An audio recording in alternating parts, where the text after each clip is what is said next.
Hola, mi gente. MsMalcolmHughes here. Welcome back. Today, I am going to read a book review for Americanah. It's a book review that I wrote years ago when I first read the book, but I realized I never shared it or talked about it here on the channel, and I want to do that because it's a book that I really enjoyed. So let's go ahead and get right into it. So the question that I was trying to speak to, or the questions that I was writing to, what exactly does it mean to be American, to be an immigrant, and to be an Americana? And so this was my write-up for Americanah by Chimamanda Ngozi Adichie. Being an American is such an interesting concept. With such a vastly diverse population, what does it actually mean to be American? For instance, my roommate is from Tortola, British Virgin Islands. Over the years, we have become extremely close, but it definitely did start out this way. We met during graduate school at the University of Pennsylvania, which was a time of evolution for both of us. One of the things that I find to be beautiful about academia is that it brings together many individuals from various backgrounds. Initially, my roommate and I got along well enough, but as we got to know each other better and explore deeper levels of conversations with brutal honesty, we clashed quite a bit. We both identify as Black, but our experiences and cultural backgrounds are very different in many ways. Similarly, that is one of the things that I love most about the book. Chimamanda Ngozi Adichie doesn't hesitate to dive into an analysis of cultural, educational, and societal differences. Adichie expresses these concepts eloquently by highlighting differences between America and Nigeria in a manner that forces the reader to ponder what does it mean to accept or defy identity. Ifemelu, the main character, is a woman of unapologetic strength and comfort in being herself fully. In fact, there are multiple scenarios throughout the book where this knowledge of self has made her a nuisance to others, especially older women.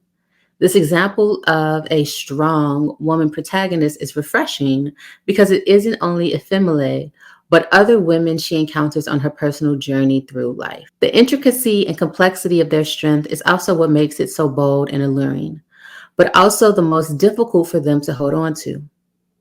How does one not lose who they are in the face of adversity and bleakness? Just because we can see ourselves slipping away doesn't mean we can always stop the drift from occurring. Depressing? Not exactly. The beauty throughout all of the stories is Adichie's ability to show strength where there seemingly is none. She unpacks nearly every stereotype of a woman one could imagine. For instance, Efemelu's aunt is a woman who is undoubtedly intelligent, but due to many limited job opportunities in Lagos, she eventually relies on her feminine wilds to gain career success in the form of a powerful sugar daddy. Others are women who both rule religious institutions and those who are victims of religion. It is Adichie's ability to delve into the complexity of each of these women that helps to create a holistic picture of what it means to be woman, whether you defy or accept it. However, this book is not only about women, she also includes significant male characters. These characters are intriguing in correlation to the women in their lives, but also independently, especially Ifemelu's true lover, Obenze. Obenze unsettles Ifemelu. In America, there were other men, great men, but not that flawed yet somehow perfect man. Obenze is similar to Ifemelu, but their traits are expressed in different ways, so much so that she views him as someone who both challenges and compliments her. As the novel progresses, it causes one to wonder, is it really that he challenges her as much as it is that he presents something that she is incapable of controlling? Yet his return each time means that she does have a great degree of control. Maybe more control of the situation than she realizes. The tug of war is a critical crux of the novel. One excerpt reads, "The pain of his absence did not decrease with time. It seemed instead to sink in deeper each day, to rouse in her even clearer memories. Still, she was at peace, to be home, to be writing her blog, to have discovered Lagos again. She had finally spun herself fully into being." These feelings are so true, but the statement causes me to feel conflicted. To argue that you find peace in the absence but never complete happiness feels like giving someone else too much control over what your happiness will look like. To accept that you are never wholly complete without another is a concept that I'm not certain I'm willing to embrace. But I think it depends on how you view love and relationships. This may not even be what Adichie is arguing, as Ifemelu has full lives without Abenzi, but he added more, as I think it should be. Ifemelu's entire life was built around her choices. But when it came to Abenzi, she never really had a choice. Is he her strength, her weakness, or somehow both? The final lines of the novel read, he paused, shifted. Afem, I'm chasing you. I'm going to chase you until you give this a chance. For a long time, she stared at him. He was saying what she wanted to hear, and yet she stared at him. Ceiling, she said finally.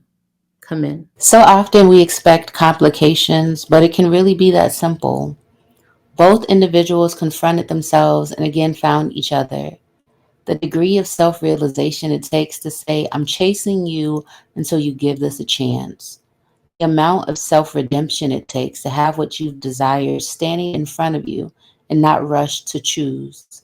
To give yourself time to not respond, then to acknowledge that there is no choice. The answer is and has always been yes. How beautiful. When I first read the book, I hated the ending. But the second time, it becomes obvious that it is the only possible ending. It isn't rushed, it is realistic.